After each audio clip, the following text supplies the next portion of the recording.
Hello friends, welcome to UP 54 maths classes. Friends, आज की video में हम बात करेंगे वेरिएबल सेपरेबल के बारे में। हम ये जानेंगे कि वेरिएबल सेपरेबल क्या होता है और किस तरह का कोई डिफरेंशियल इक्वेशन होता है तो उसको किस तरह से उसका सॉल्यूशन फाइंड करेंगे। तो चलिए, पहला जो शुरुआती मेथड है फ्रेंड्स वो है वेरिएबल सेपरेबल। तो आइए देखते हैं बिना देर के हुए हम लोग। इसमें दिया है वेरिएबल सेपरेबल। इसमें कहा है कि if A differential equation of first order end of first degree, कह रहा है कि एक ऐसा डिफरेंशियल इक्वेशन जो फर्स्ट ऑर्डर और फर्स्ट डिग्री का हो। तो फ्रेंड्स, मैं आपको बता दूं कि differential equation of first order and first degree पे हमने लेक्चर ऑलरेडी बना दिया है। अगर आपने उस वीडियो को नहीं देखा है तो आप उसको देख के क्लियर कर लें। फिलहाल यहाँ पे भी मैं आपको हल्का सा हिंट कर दे रहा हूँ। तो कह रहा है कि कोई डिफरेंशियल इक्वेशन जो हो वो फर्स्ट ऑर्डर का हो और फर्स्ट डिग्री का हो। एक ऐसा डिफरेंशियल इक्वेशन जो फर्स्ट ऑर्डर और फर्स्ट डिग्री का हो इज ऑफ द फॉर्म, जो ऐसे दिखे f1x dx is equal to f2y dy। यहाँ पे जो f1x के बारे में कहा है कि f1x जो है वो function of x, only word इस्तेमाल कर रहा है फ्रेंड्स कि f1x जो है वो x का केवल फंक्शन होना चाहिए और f2y जो है वो केवल और केवल y का फंक्शन होना चाहिए। तो dx की तरफ यहाँ पे देख रहे हैं कि dx है, तो dx की तरफ केवल x का फंक्शन होना चाहिए और dy की तरफ अगर y का फंक्शन आ रहा है तो हम यहाँ पे कहेंगे कि जो वेरिएबल्स हैं यहाँ पे सेपरेबल फॉर्म में है। अगर यहाँ पे वेरिएबल सेपरेबल फॉर्म में है तो इसका सॉल्यूशन हम लोग निकालेंगे। हालांकि अभी आप ये समझ लें कि यहाँ पे इसके कहने का सेंस क्या है। जैसे मान लीजिए कि मैं यहाँ पे ले रहा हूँ 1 + x² यहाँ पे, और इसके साथ मैं यहाँ पे ले रहा हूँ dx is equal to 1 + y का क्यूब ले रहे हैं और यहाँ पे ले रहे हैं dy। तो अगर ये देखा जाए कि क्या ये सेपरेबल फॉर्म में है तो आप देखेंगे कि dx के साथ किसका फंक्शन है, तो x का फंक्शन है। तो अगर dx के साथ x का फंक्शन है और dy के साथ y का फंक्शन है तो आप कह सकते हैं कि dx के साथ x का फंक्शन, dy के साथ y का फंक्शन है, तो ये सेपरेबल फॉर्म में है। इसमें फ्रेंड्स एक बात जो आपको ध्यान रखना है कि इसकी पावर 1 होना चाहिए और इसकी पावर भी 1 होना चाहिए, तभी ये आपका differential equation of first order and first degree होगा। यहाँ पे मतलब 1 हो और यहाँ पे आपका इसकी पावर भी 1 हो, ऐसे। तो ये differential equation of first order and first degree होगा और ये सेपरेबल फॉर्म में है। इसी तरीके से अगर मैं यहाँ पे लिख लूँ e⁻y और यहाँ पे मैं लिख लेता हूँ यहाँ पे dx is equal to 1 + x² dy। अब अगर आपसे पूछा जाए फ्रेंड्स कि क्या ये सेपरेबल फॉर्म में है तो आप ये कहेंगे कि ये सेपरेबल फॉर्म में नहीं है। क्यों नहीं है? क्योंकि dy के साथ यहाँ पे x का फंक्शन आ जा रहा है, जबकि ऐसा नहीं है, dy के साथ y का फंक्शन होना चाहिए और dx के साथ आपका y का फंक्शन यहाँ पे दिया है जबकि x का होना चाहिए। तो इसको आप चेंज कर सकते हैं। तो e⁻y का आप इधर क्रॉस मल्टीप्लाई कर लें तो यहाँ पे हो जाएगा dy/e⁻y और 1 + x² का आप इधर क्रॉस मल्टीप्लाई कर लें तो dx/1 + x²। तो यहाँ पे 1/1 + x² जो है वो x का फंक्शन है और 1/e⁻y जो है वो y का फंक्शन है। तो y का फंक्शन dy की तरफ और x का फंक्शन dx की तरफ। जब इस तरह से आ जाए फ्रेंड्स तो हम ये कह सकते हैं कि जो डिफरेंशियल इक्वेशन है वो सेपरेबल फॉर्म में है। तो अब देखने वाली बात ये होगी फ्रेंड्स कि जो अगर सेपरेबल फॉर्म में अगर कोई डिफरेंशियल इक्वेशन आ जाता है तो उसका सॉल्यूशन क्या आएगा। उसका सॉल्यूशन क्या करते हैं फ्रेंड्स, अब बस क्या करते हैं कि इसका इंटीग्रेशन कर देते हैं। सेपरेबल फॉर्म में तो बस इसका इंटीग्रेशन कर देंगे। तो इसको इक्वेशन हम बना देते हैं। हम कहेंगे to find the solution of equation 1 we integrate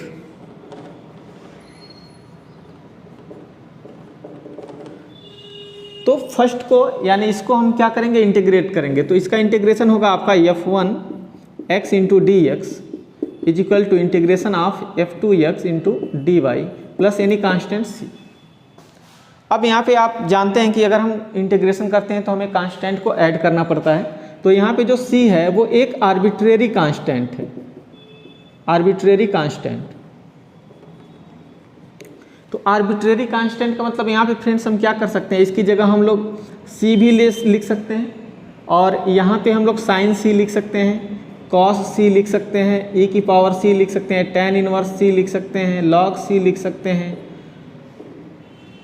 ऐसे हम बहुत सारे जो भी हैं फंक्शन, जो भी हैं cos, sin, tan, उनके साथ हम c को लेके हम क्या कर सकते हैं, लिख सकते हैं।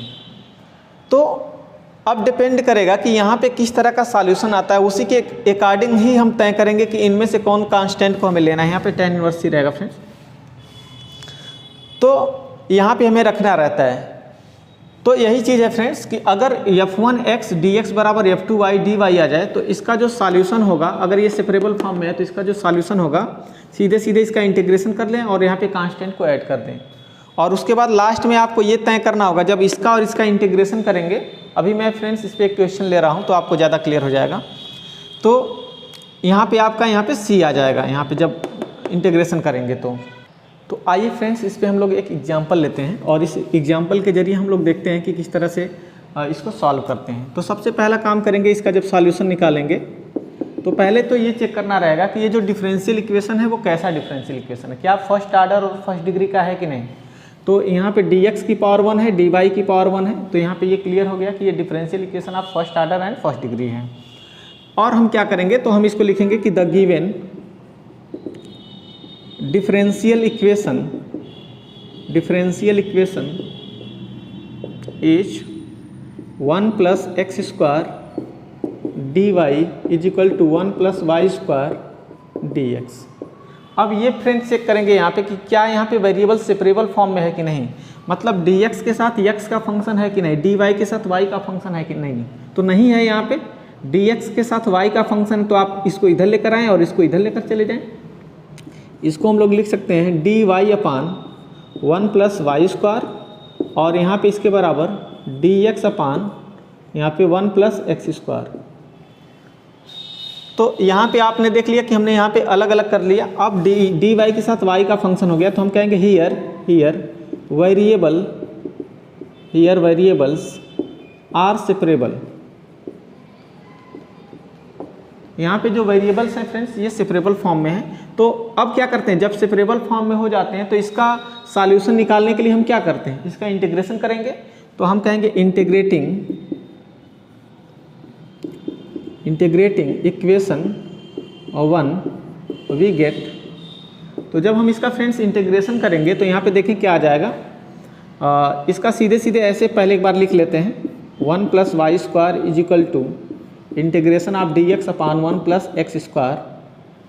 और जैसे इंटीग्रेशन करते हैं तो आपको c को ऐड करना पड़ता है, तो हमने यहाँ पे c ऐड कर दिया। अब इसका इंटीग्रेशन आपको पता है कि क्या होता है, इसका आप जानते हैं कि tan इनवर्स x होता है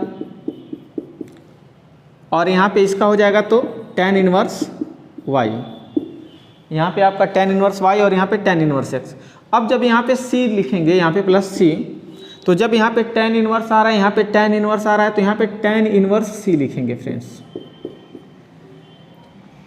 अगर यहाँ पे साइन आ रहा है, यहाँ पे साइन y आ रहा है, साइन x आ रहा है, तो यहाँ पे साइन c लिख लेंगे। अगर यहाँ पे e की पावर y आता, e की पावर x आता, तो प्लस e की पावर c लिखते हैं। लॉग अगर हर जगह आ रहा है तो यहाँ पे लॉग लिखेंगे। अगर मान लीजिए कि यहाँ पे tan इनवर्स नहीं रहता, केवल यहाँ पे tan इनवर्स रहता, तो आपको बस केवल c ही लिख देना रहता है। लेकिन अगर हर एक टर्म में tan का यूज हो रहा है तो आपको tan c के साथ लेना पड़ेगा, यही इसकी खास बात है। इधर चले आएँ, इसको इधर लेकर आएँ। अब इसके बाद इसको आप इधर लेकर आएँ तो यहाँ पे हो जाएगा tan inverse y minus tan inverse x is equal to tan inverse c आ जाएगा। अब एक फार्मूला आपने पढ़ा होगा फ्रेंड्स कि tan inverse a minus tan inverse b is equal to होता है tan inverse a minus b upon 1 plus a b. तो यहाँ पे आपने देखा कि ये फार्मूला होता है, तो यही फार्मूला आप चाहें तो यहाँ पे अप्लाई कर सकते हैं।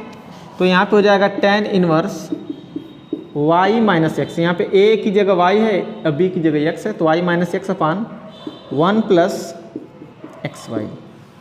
तो बस यहाँ पे रिप्लेस करें, यहाँ पे a है, ये b है, तो आप उसी फार्मूले में रख लें, is equal to tan inverse c। Compare करें फ्रेंड्स, देखें ये रिजल्ट जो है वो इस रिजल्ट के इक्वल है और tan इनवर्स फंक्शन दोनों तरफ सेम है। इसका मतलब ये जो रिजल्ट होगा ये वाला वो c के इक्वल हो जाएगा। तो कंपेयर करेंगे यहाँ पे, तो यहाँ पे हो जाएगा y minus x upon 1 plus x y is equal to c। यही आपका आंसर हो जाएगा फ्रेंड्स, तो यही आपका सॉल्यूशन हो जाएगा। तो तो कोई भी आपका डिफरेंशियल इक्वेशन आता है तो सबसे पहला ही काम ये चेक करना रहता है कि क्या वो सेपरेबल फॉर्म में है कि नहीं। अगर सेपरेबल फॉर्म में अगर आ जाता है तो हम क्या करेंगे, सीधे सीधे उसका इंटीग्रेशन कर देंगे, जो भी आएगा वही उसका सॉल्यूशन होगा। तो फ्रेंड्स, ये वीडियो आपको कैसा लगा? अगर ये वीडियो आपको अच्छा लगा हो तो आप वीडियो को जरूर लाइक करें। हमें कमेंट बॉक्स के जरिए भी बता सकते हैं, कोई भी सुझाव हो तो आप दे सकते हैं। Thank you so much.